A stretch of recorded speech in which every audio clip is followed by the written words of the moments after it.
네, 안녕하십니까. 오늘 말씀은 계시록 19장 1절에서 21절 말씀을 읽겠습니다. 요절은 4절. 또 24장로와 내 생물이 엎드려 보좌에 앉으신 하나님께 경배하여 이르되 아멘 할렐루야 하니 요한 계시록은 네 토막으로 나누어져 있는데 그 구분법이 성령이 나를 감동하시니 성령이 나를 이끄시니 하면서 계시가 시작된 것으로 구분한다고 했습니다. 첫 번째는 1장에서 3장의 그 환상은 성령 안에서 일곱 촛대, 일곱 교회에 주신 환상의 모습들이었습니다. 두 번째 환상의 모습은 4장 2절에서 16장까지 성령에 감동되어 환상이 보이지 않는데 일곱인을 가지신 분이 확 나오면서 요한이 안타까워할 때 어린 양이 떼시로다 하고 어린 양이 불완전한 교회를 완전케 하기 위해서 이 일곱 시리즈 심판, 일곱인 나팔 대접 심판으로 하나님께서 이 세상의 악을 깨뜨리시는 환상을 보여주고 있습니다. 세 번째 환상은 17장 3절에서 곧 성령으로 이 성령께서 요한을 데리고 가면서 이제 20장까지 보여주는 환상으로 이 세상을 죄악으로 오염시킨 장본인들인 사탄 마귀의 세력들입니다. 이들은 끊임없이 하나님과 같이 되려고 하나님께서 삼위일체이신 것처럼 자신들도 이 짝퉁, 이 삼위일체를 조직해서 용과 두 짐승, 적그리스도 또 거짓 선지자, 이들이 그 악의 시스템을 구축해서 큰 성 바벨론의 음료로 묘사가 되어지고 이 바벨론이 어떻게 무너진가의 환상을 이 세 번째 환상에서는 보여주고 있습니다. 그런데 그 가운데에서도 낙심하지 말고 즐거워라고 하십니다. 왜입니까? 지금 악이 기승을 부리고 있지만 저 악을 하나님은 절대로 방치하지 않으시고 반드시 이 때가 되면 악의 번거지를 철저히 보복하시고 심판하사 하나님의 구원 계획을 온전히 이루시기 때문이라는 것입니다. 그래서 지난 시간에 읽었었던 18장 20절 하늘과 성도들과 사도들과 선지자들아 그로 말미암아 즐거워하라 하나님이 너희를 위하여 그에게 심판을 행하셨음이라 하더라. 이 내용이 길게 설명이 되어서 오늘 그 19장과 다음 20장의 내용이고 하나님이 어떻게 심판하시고 징계하며 그 하나님의 성도들을 신원해 주시는가를 말씀해 주고 있습니다. 그리고 마지막 그 네 번째 환상이 21장, 22장 그 거룩한 성 새하늘과 새 땅에서 이루어지는 광경을 보게 됩니다. 그러면 오늘 그 19장을 보면 1. 이 일 후에 내가 들으니 하늘에 허다한 무리의 큰 음성 같은 것이 있어 이르되 할렐루야 구원의 영광과 능력이 우리 하나님께 있도다. 여기서 이 일 후에는 시간적인 개념보다도 장면의 전환으로 하나님께서 또 다른 계시를 요한에게 보여주시고 계신 것입니다. 계시의 내용이 하늘에 있는 허다한 무리인 천군 천사와 또 순교해서 하늘에 간 순교자들과 믿음을 끝까지 지킨 성도들이 하늘에서 큰 음성으로 외치며 할렐루야 구원과 영광과 능력이 우리 하나님께 있도다 외치는 것입니다. 이 할렐루야가 구약에서는 시편에서 23번이 기록되어 있고 신약에서는 4번이 오직 기록되어 있는데 이 19장 계시록 19장에서 4번 다 기록되어 있습니다. 할렐루야는 너희들이 야훼 하나님을 찬양하라 뜻입니다. 이것은 해도 되고 안 해도 되는 게 아니라 찬양은 성도의 본분이 되는 것입니다. 하나님이 하나님 되심을 알고 그게 감격이 된다면 어찌 우리가 하나님을 찬양하지 않을 수 있겠습니까? 무너지지 않을 것 같은 저 거대한 악의 시스템이 온전히 무너지는 것을 볼 때 모든 피조물들은 감격하여 할렐루야를 구원과 영광과 능력의 하나님을 찬양할 수밖에 없기 때문인 것입니다. 구원하실 이는 하나님이시고 구원받은 백성들은 모든 구원의 간격 때문에 주님을 찬양하게 되는 것입니다. 구원과 심판은 동전의 양면처럼 동시에 이루어지기 때문에 바로 이 구원의 내용을 이제 심판받을 사탄은 미리 보고 있는 것입니다. 이 그의 심판은 참되고 의로우신지라 음행으로 땅을 더럽히게 한 큰 음녀를 심판하사 자기 종들의 피를 그 음녀의 손에 갚으셨도다 하고, 계시록에 나오는 음행은 어떤 도덕적 타락뿐만 아니라 하나님이 없이도 다 된다 하는 모든 악의 시스템의 시도가 음행이라고 할 수 있습니다. 결국 안 믿는 자들은 우상 숭배를 하면서 만족을 누리지 못하고 사람을 보고 세상을 보며 결코 만족을 누리지 못하면서도 우상 숭배를 합니다. 그래서 땅을 더럽게 하는 큰 음녀, 즉 사탄 두 짐승이 구축해 놓은 이 악의 시스템을 마지막에 하나님은 철저히 심판하시게 된다는 것입니다. 이 심판이 이루어질 때 모든 성도는 할렐루야, 구원과 영광과 능력이 우리 하나님께 있도다. 하나님의 심판은 의롭다 고백하며 하나님을 찬양할 수밖에 없다는 것입니다. 3. 두 번째로 할렐루야니 그 연기가 세세토록 올라가더라. 반면 믿지 않는 자들에게 이 연기는 지옥의 연기, 또 심판의 연기입니다. 이 심판의 연기가 세세토록 영원히 올라간다는 것입니다.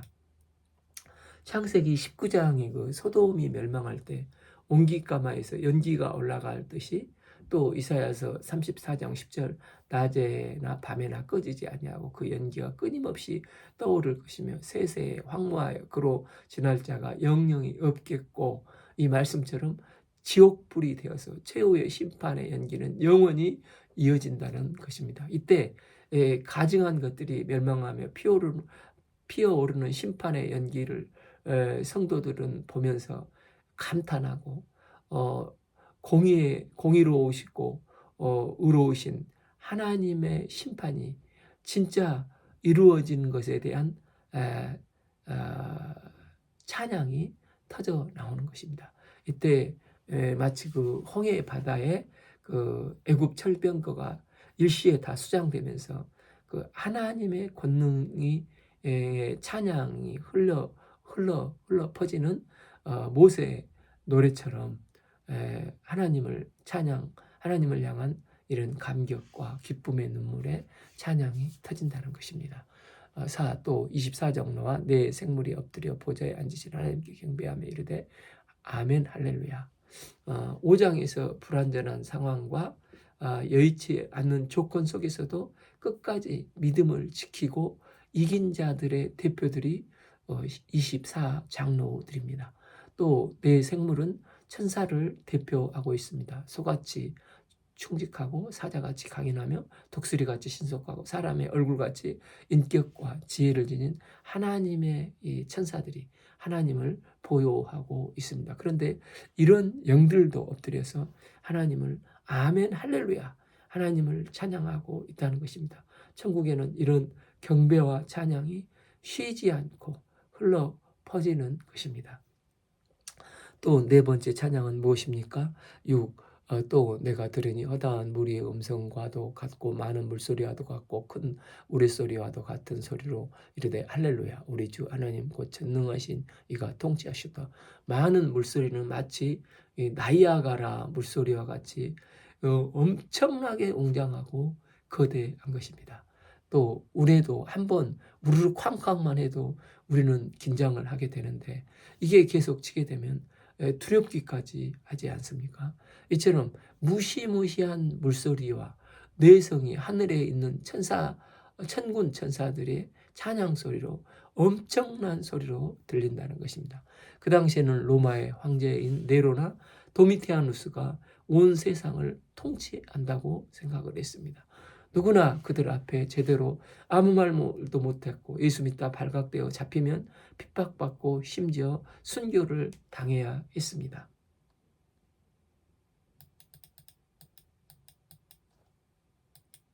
그런데 천상에서는 아니야, 저들이 지금 외적으로 볼 때는 세상을 통치한 것 같지만 실질적으로 전능하신 하나님께서 이 세상과 우주 만물을 통치하고 계신다는 것입니다. 이것을 알게 되면 우리는 세상이 감당할 수 없는 믿음의 사람들이 될 수 있습니다.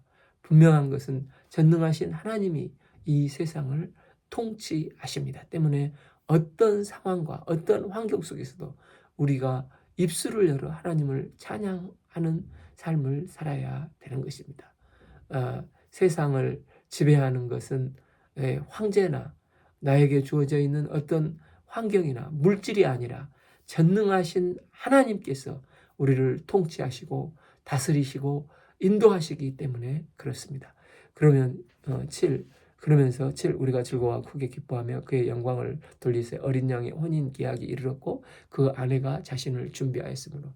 그러니까 베살로니가전서 4~5장을 보면 하늘에서 이제 천사장의 나팔 소리와 함께 우리 주님이 그날에 공중에서 재림을 하십니다. 이때 먼저 죽어 낙원에 있는 자들이 주님께서 재림하실 때 이제 일어나 잠에서 일어나 신령한 몸, 영광스러운 부활의 새 몸을 덧입게 됩니다.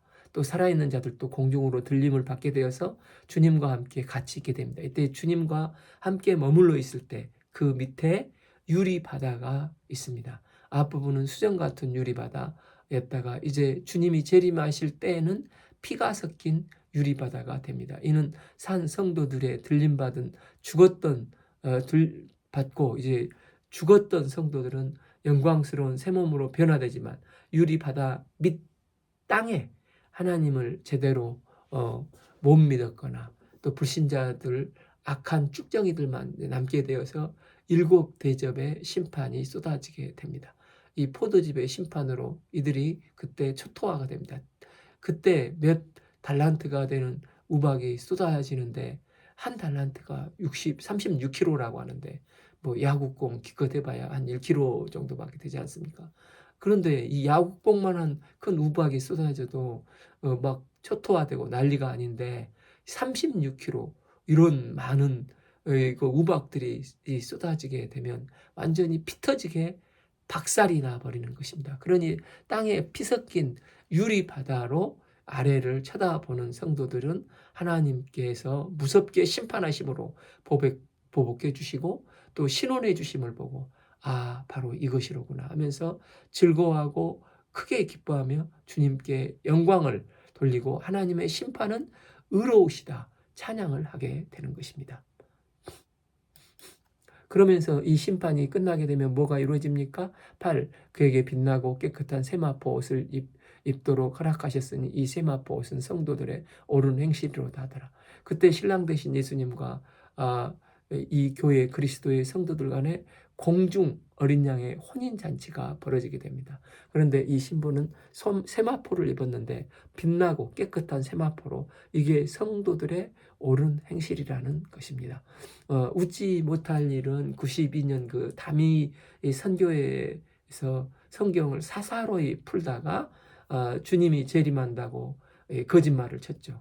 근데 그때 그 주님 재림한다고 옷을 입고 있었는데 그들은 하얀 세마포 이 찬양대 옷을 입고 주님의 재림을 기다리고 있었다고 합니다. 왜냐하면 세마포를 입고 있어야 그리스도의 신부가 될 수 있을 것이라는 것입니다. 그런데 여기서 희고 깨끗한 것은 이런 외적인 세마포 가운이 아니라 성도들의 옳은 행실이라는 것입니다. 이 세마포는 스스로 예비한 게 아닙니다. 하나님께서 허락해 주셔야만 그 빛나고 깨끗한 세마포를 입을 수가 있습니다. 이것을 많은 사람들이 착각을 하게 됩니다. 마태복음 22장에서 천국비유에서 예수님은 혼인 예식의 비유로 말씀을 하셨습니다. 천국은 마치 자기 아들을 위하여 잔치를 베푼 것과 같다 하면서 사람들을 청했는데 많은 사람들이 알아서 내거리에 가서 사람들을 만나는 대로 초청하라고 해서 이제 이 잔치에 가득 찼습니다. 그런데 이때 무슨 문제가 나오냐면 예복 문제가 나옵니다. 그래서 22장 마태복음 22장 12절에 친구여 어찌하여 애복을 입지 않고 여기 들어왔느냐. 그렇게 하니까 그 친구가 유구무원이었습니다. 그래서 그는 밖에 쫓기어서 슬피 울며 이를 갈게 되는데 22장 14절에서 청함을 받은 자는 많되 택함을 입은 자는 적으니라 이렇게 말씀하셨습니다. 그래서 사람들은 성도들은 나도 혹시 천국 못 들어가면 어떡하지? 두려워하기도 합니다. 그런데 이 마태복음은 당시 유대인들을 대상으로 복음으로 돌아가도록 하고자 마태를 들어 쓰셔서 성령께서 기록하셨습니다. 당시 유대인들은 내가 의로운 행동을 하면 율법의 행위를 잘 지키면 하나님이 기뻐하시고 나는 하나님의 신부가 될 수 있어 이렇게 착각을 했습니다. 그래서 바리새인들이나 서기관들은 끊임없이 자기 의를 세우고자 노력을 했습니다. 그러나 이것은 자기가 만든 애복이지 하나님이 원하시는 애복은 결코 아닙니다. 하나님이 우리를 의롭게 할 수 있는 애복은 애복을 입는 것은 유일한 구원의 방법 예수님의 십자가 보혈밖에 없습니다. 하나님은 하나님이 원하시는 애복을 입지 않고 자기 멋대로 입고 왔을 때 그걸 지적하시고 그러할 때 그들은 하나님 앞에 심판대에 섰을 때 유구무원이 되는 것입니다. 나는 결코 스스로 우러질 수 없고 하나님이 제시해 주신 유일한 구원의 방법 예수 그리스도의 십자가의 보혈의 피로 씻어주시는 세마포를 입어야 하는 것입니다. 이 세마포를 입는 은혜의 사람들은 당연히 옳은 행실이 뒤따를 수밖에 없고 이 옳은 행실은 하나님 나라의 상급으로 쌓이는 것입니다. 그래서 구절을 보면 우리 학교 다닐 때 이걸 기록하라. 중요한 것을 선생님 기록하라 이렇게 하지 않습니까? 그랬듯이 천사가 내게 말하기를 기록하라고 이렇게 하는 것입니다. 어린 양의 혼인잔치에 청함을 받은 자들은 복이 있도다 하고 또 내게 말하되 이것은 하나님의 참되신 말씀이니라. 유대인들은 이게 하나님의 말씀이 아니라 자기의 행위가 참된 말씀이라 생각했지만 결코 그게 아니라는 것입니다. 그래서 애복이 무엇이고 참된 행실이 무엇인가를 정확하게 인식을 해야지 그게 헷갈리면 엉뚱한 짓을 하게 되고 이 다미 선교회처럼 참 외적으로 치장해서 예수님을 맞이하게 되려다가 결국은 유구무원으로 낭패를 당하게 된다는 것입니다. 이런 엄청난 말씀을 듣게 된 사라 요한이 그 발에 엎드렸습니다. 내가 그 발에 엎드려 경배하려 하니 그가 나에게 말하기를 나는 너와 및 예수의 증언을 받은 내 형제들과 같이 된 종이니 삼가 그리하지 말고 오직 하나님께 경배하라. 예수의 증언은 애언의 영이라 하더라. 지금 계시를 전해주고 있는 존재는 천사입니다. 너무나도 엄청난 은혜의 말씀을 요한이 듣다 보니까 요한은 자기도 모르게 그 앞에서 경배를 하려고 했습니다. 그런데 천사는 나는 너와 및 예수의 증언을 받은 형제들과 같이 된 이 피조물이다. 그리고 하나님만을 경배하라고 합니다. 이게 목회자들이 실수하기 쉬운 이 지점이라 할 수 있습니다. 말씀을 너무 은혜롭게 증거하고 또 은혜로운 일대일을 할 때 성도들은 영적 깨달음을 받고 또 목자님께 뭔가를 해주고 싶은 마음이 들 수 있습니다. 그래서 성도들에게 예측 못한 대접과 과분한 사랑과 섬김을 받을 때가 있습니다. 그런데 이것을 자주 받다 보면 착각을 해서 내가 받을만 하지 않나? 자기도 모르게 은근히 목에 힘이 들어갑니다. 이게 목사가 타락하게 된 하나의 출발점이 되기 때문에 우리는 늘 조심해야 하는 것입니다. 하나님이 성도들을 사랑해서 성도에게 좋은 말씀을 주시도록 목회자에게 이런 은사를 주신 것이지 내가 잘나서 이런 게 결코 아니라는 것입니다. 나는 다만 무익한 종일 뿐입니다. 종의 자소로 돌아가야 됩니다. 이런 인식을 목회자는 분명히 해야 되는 것입니다. 종은 항상 수고하고 중간에 영광을 가로채서는 안 되고 그 영광을 하나님께 돌리도록. 그래서 세례 요한같이 그는 흥해야겠고 나는 세어야 하리라. 이게 참된 하나님의 종이요 말씀의 종이라는 것을 우리는 잊어서는 안 되겠습니다. 11도 내가 하늘이 열리는 것을 보니 보라 백마탄 그것을 탄 자가 있으니 그 이름은 충신과 진실이라. 그가 공의로 심판하여 싸우니라. 계시록은 예수님과 악의 세력을 들 간에 몇 가지 싸우는 전쟁으로 표현을 하고 있습니다. 9장 13절에서 20절에 나오는 유브라데 전쟁이 있었고 16장에 나오는 아마겟돈 전쟁이 있었고 또 그것에 이어 19장 11절에서 21절에 나오는 이 백마탄 예수님과 전쟁이 있습니다. 그리고 20장 7절에 10절 등장하는 사탄의 세력들이 마지막 마곡 전쟁이 있습니다.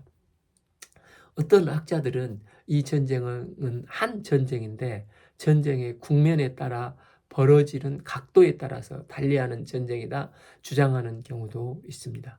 그러나 또 많은 학자들은 시간적으로 이 유브라도 전쟁, 아마겟돈 전쟁, 아마겟돈에서 백마탄 예수님과 두 짐승 간의 이 아마겟돈 전쟁, 그리고 천년 왕국 끝없이 벌어지는 곧과 예수님과의 끝에서 벌어지는 곧과 예수님과의 마지막 전투로 시간상으로 보는 경우가 많기 때문에 이게 또 문자적이고 계시록을 볼 때 더 잘 이해가 되기 때문에 저도 이 견해를 따르려고 하고 있습니다.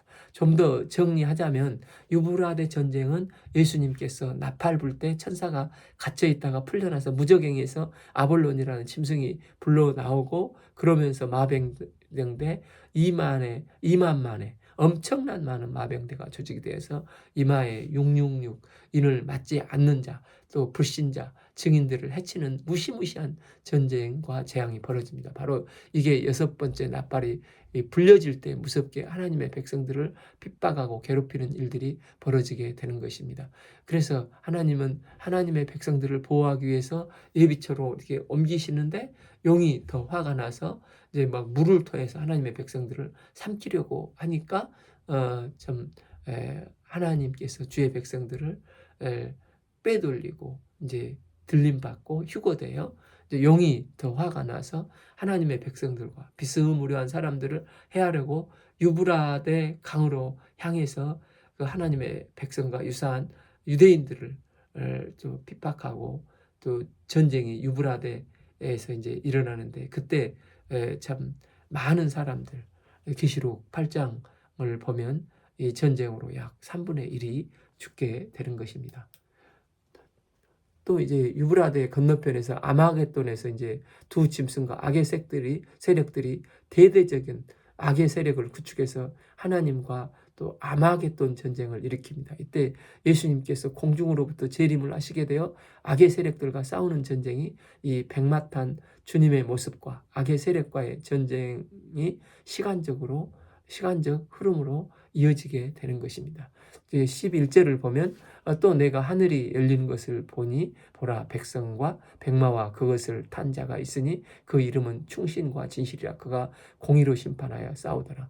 이제 앞에 6장에서 4절까지 나오는 이게 말인데 흰말, 뭐 적황색 말, 또 마지막 검은 말이 나오지만 이 백마는 2절에 나오는 백마는 6장의 2절에 나오는 백마는 그리스도를 흉내내고 모방하는 짝퉁 적그리스도입니다.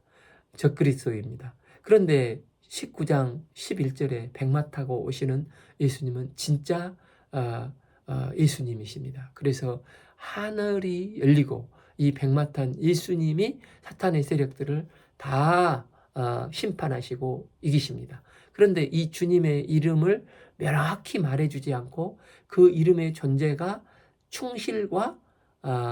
그 이름은 충신과 진실이라 이렇게 하는 것입니다. 그래서 영어 성경에 faithful and true로 재림하실 예수님은 변함없이 충성스럽고 신실하신 분으로 하나님의 말씀을 다 진실되게 이루시는 페이스풀하신 분이시라는 것입니다. 또 예수님은 어떤 분이십니까? 12절 그 눈은 불꽃 같고 그 머리에는 많은 관들이 있고 또 그 이름이 쓴 것은 하나 있으니 자기밖에 아는 자가 없고, 우리 주님은 계시록 1장에서도 나왔던 모습인데 불꽃 같다. 다 모든 것을 아시는 분이시라는 것입니다.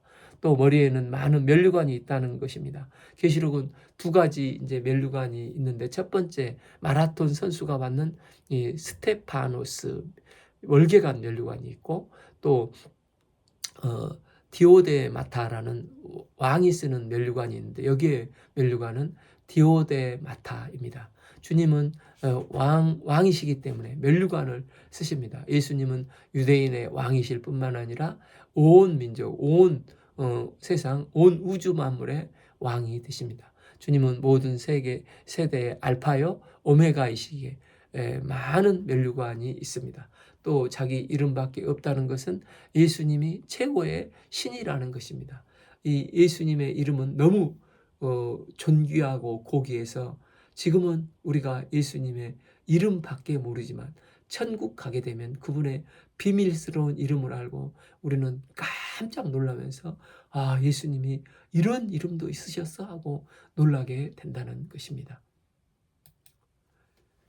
원래 하나님께서 우리에게 자신의 이름을 처음 가르쳐 주신 이름이 야훼, 영어로 YHWH, 내 자음인 여호와이십니다. 그런데 이 십계명 그대로 이스라엘은 하나님의 이름을 망령되게 읽지 말라 했기 때문에 YHWH로 표기해 놓고 읽기는 하나님을 주를 상징하는 바벨론 포로 이후까지도 이게 주를 그 아도나이로 읽었습니다. 이 YHWH와 이 아도나이 이 모음이 합해져서 이제 여호와로 부르게 되는 것입니다. 그래서 YHWH 그 이름은 온전히 아는 자가 없는데, 한 가지 분명히 아는 것은 우리 주님은 약속을 하시고 그 약속을 신실하게 성취하시는 분의 이름이라는 것입니다. 그래서 주님이 오실 때 하늘이 열리고 예수님이라 하지 않으시고 그분을 자세히 보게 되는데, 그분은 신실하게 하나님의 약속의 말씀을 성취하시는 분이라는 것입니다. 이분을 자세히 보니 또한 예수님은 어떤 옷을 입으셨습니까? 13절 또 그가 피 뿌린 옷을 입었는데 그 이름은 하나님의 말씀이라 칭하더라. 도대체 피 뿌리는 옷은 무엇입니까? 구약에서는 제사를 지낼 때 어린 양을 잡아서 피를 뿌렸습니다. 그래서 세례 요한은 이 예수님을 약속하신 예수님이 이 땅에 오셨을 때 예수님을 보자마자 세상 죄를 지고 가는 하나님의 어린 양이로다 고백했습니다. 예수님께서 우리 죄를 대신해서 십자가에 피 흘려 어린 양의 제물이 되어 주셨기 때문에 예수님은 하나님이 요구하는 것을 다 이루셨습니다. 그 피가 주님의 옷에 묻어 있다는 것입니다. 이것이 첫 번째 해석이고, 두 번째 해석은 이 주님의 공의로 심판주로 오신다는 것입니다. 앞에서 봤지만 주님은 진노의 포도주 틀 속에 악한 것들을 집어넣고 주석 같은 발로 짓이겨서 피가 튀겨서 그 600개 이 스타디움이 가득할 정도로 악인들의 피가 가득해서 진노의 심판을 하셨습니다. 그래서 악한 자들의 피가 튀겨서 세마포 옷에 묻었다. 이 두 가지로 볼 수 있는 것입니다. 하나는 말씀대로 우리를 구속하기 위해서 어린 양의 피 흘리신 예수님이 되셨고, 또 하나는 이제 공의의 심판을 이루셔서 악한 자들의 피가 튀겨서 뿌려진 피가 묻은 것인데, 둘 다 하나님의 언약을 온전히 성취하신 것입니다. 그래서 예수님은 구원자로도 약속을 이루시고 또 심판자로서 하나님의 약속을 친히 다 이루신 분이십니다. 그래서 예수님은 하나님의 약속하신 말씀대로 그대로 이루신 분이시기 때문에 이분은 신실하신 분이십니다.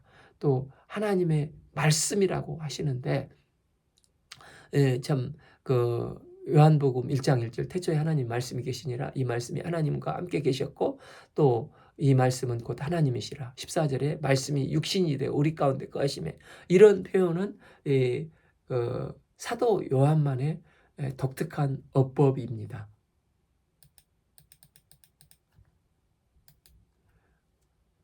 그래서 계시록에서도 그 이름은 하나님의 말씀이라고 사도 요한은 칭하고 있습니다. 이 두 약속을 이루신 분이 예수님이기 때문에 예수님은 하나님의 말씀이 되시는 분이십니다. 그런데 예수님이 심판주로 오실 때 누가 함께 옵니까? 하늘에 있는 군대들이 희고 깨끗한 세마포 옷을 입고 백마 타고 그들을 따르더라. 하늘에 있는 군대는 천군 천사들 뿐만 아니라 이제 희고 깨끗한 세마포를 입은 존재들이라는 것입니다. 희고 깨끗한 세마포는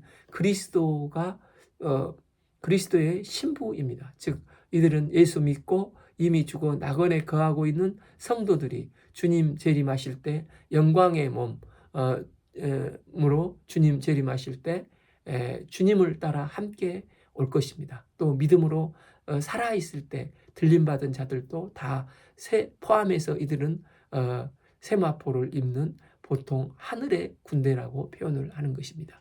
군대의 사명은 첫째가 싸우는 것이지 않습니까? 그런데 하늘의 군대는 백마 따신 예수님께서 지상 재림하실 때 하늘의 군대가 어떻게 싸웠다는 내용이 결코 나오지 않습니다. 그럼 누가 싸웠다는 것입니까? 15절 그의 입에서 예리한 검이 나오니 그것으로 만국을 치겠고 친히 그들을 철장으로 다스리며 또 친히 하나님의 전능하신 이 맹렬한 진노의 포도주를 틀에 밟겠고, 예수님은 심판하실 때 뭘로 사탄의 세력을 물리치냐면 말씀으로 예수님 홀로 물리치십니다. 예수님 입에서 나오는 이 예리한 말씀의 칼에 의해서 사탄은 초토화되고 이 악의 시스템은 다 무너지고 다 유황불에 던져지게 됩니다. 악의 세력들은 창조주 하나님의 말씀의 권능 앞에 살아날 수가 없습니다. 하나님의 말씀은 그대로 이루어집니다. 빛이 있으라 하심에 빛이 있었습니다. 사탄은 물러가라 하시니 사탄은 물러갔습니다.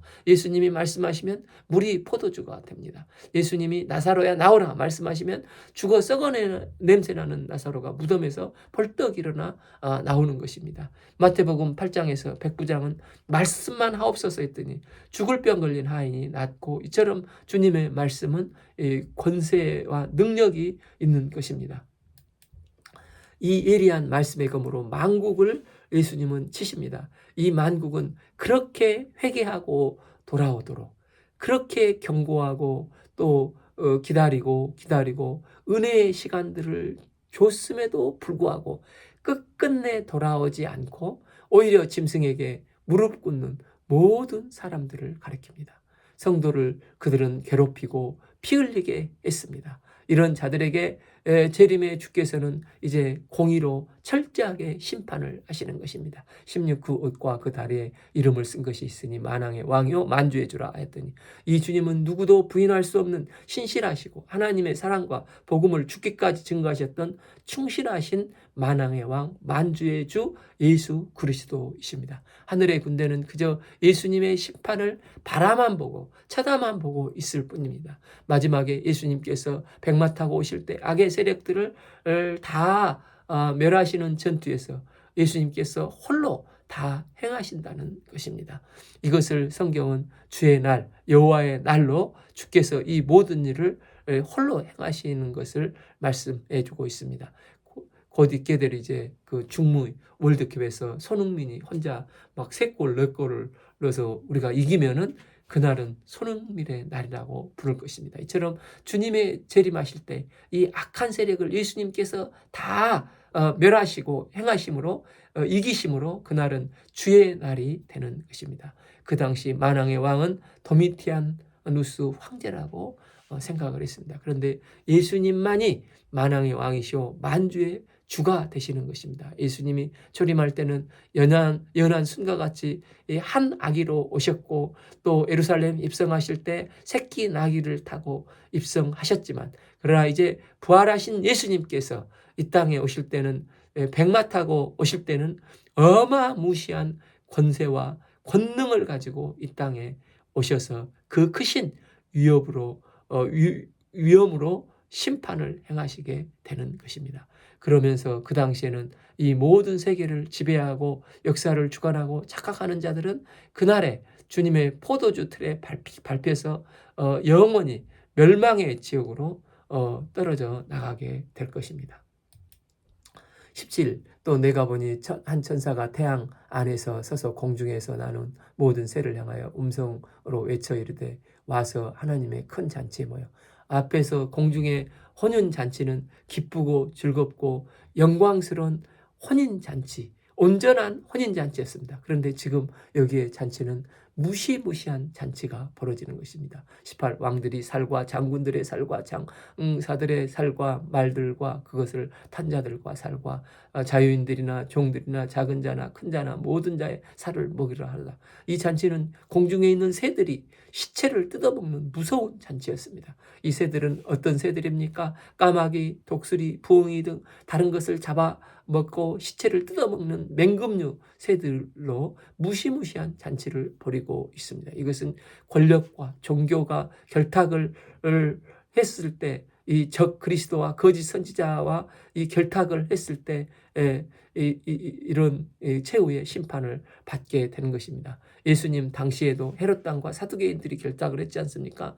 항상 그런 것 같습니다. 정치인들과 이단 세력들은 생각보다 되게 친하게 결탁을 합니다. 어떤 사람은 신천지와 연결되고 또 어떤 사람은 대순진리와 연결이 되고 생각지 못했던 사람이 또 통일교와 연결되어 권력과 종교가 결탁이 됩니다. 그래서 예수님은 왕들과 장군들을 이들을 다 심판해서 그들의 살과 시체를 맹금류가 뜯어먹게 하는 큰 잔치를 심판하며 열겠다는 것입니다. 그런데 이런 잔치가 왜 벌어지게 되는 것입니까? 19. 또 내가 보매 그 짐승과 땅의 짐승들과 그들의 군대들이 모여 말탄 자와 그 군대와 더불어 전쟁을 일으키다가 두 짐승인 하나는 적그리스도 하나는 이 거짓 선지자들이 땅의 임금들을 미혹해서 하나님을 대적하고 조직적으로 규합을 합니다. 그래서 주님의 땅으로 백마 타고 주님께서 땅으로 쟁마 타고 재림하실 때야 야 우리가 이러다 다 망한다. 우리가 예수님을 대적해야 한다고 그들은 또 전쟁을 일으키게 됩니다. 20. 짐승이 잡히고 그 앞에 표적을 행하던 거짓 선지자도 함께 잡혔으니 이는 짐승의 표를 받고 그의 우상에 경배하던 자들을 표적으로 미혹한 자라. 이 둘이 산채로 유황불 못에 던져지고 여기서 권력과 종교 결탁이 이면에는 항상 마귀 방금 봤듯이 사탄 마귀가 있다는 것입니다. 그래서 이 땅의 삶은 영적 전쟁이라고 할 수가 있습니다. 이단들은 보면은 어떻게 보면은 저런 명석한 사람이 어떻게 저런 이단에 빠졌지 생각이 들 때가 있는데 이는 영적 세력이 있기 때문에 그렇다는 것입니다. 또 이단들은 지치지 않고 끈질기게 집요하게 됩니다. 어제도 보니 사거리에서 막 신천지들이 오히려 이제 대놓고 전단지를 부르며 전도하는 것을 봤습니다. 그래서 마귀는 최후의 심판을 받아 다 유황불에 던져지는 그날까지 살아서 발버둥 치면서 영적인 전쟁을 치르게 되는 것입니다. 때문에 우리는 안일하게 있어서 는 되지 않고 우리는 깨어서 매일 말씀을 붙들고 또 엎드려서 기도하며 주께서 맡겨주신 사명을 열심을 내서 감당을 해야 하는 것입니다. 20일 그 나머지는 말탄 자의 입으로부터 나오는 검의 죽음의 모든 새가 그들을 살로 배불리더라. 그들이 주님을 대적하다가 중동에서 가장 비참한 죽음은 묻혀지지 못한 것으로 그것을 가장 욕된 죽음이라고 합니다. 이런데 주님을 배반한 자들은 이 땅에서 시체가 되어서 묻혀지지도 못할 뿐만 아니라 이제 새들의 먹이가 되어서 가장 치욕스러운 죽음이 되고 그들의 영혼은 지옥불에 영원히 던져지게 된다는 것입니다. 우리의 구원과 영광과 능력이 하나님께만 있습니다. 그날에 예수님께서 백마 타고 오시는 영광스러운 모습으로 오실 것입니다. 우리 눈앞에 펼쳐질 재림의 그날을 보게 해주실 것입니다.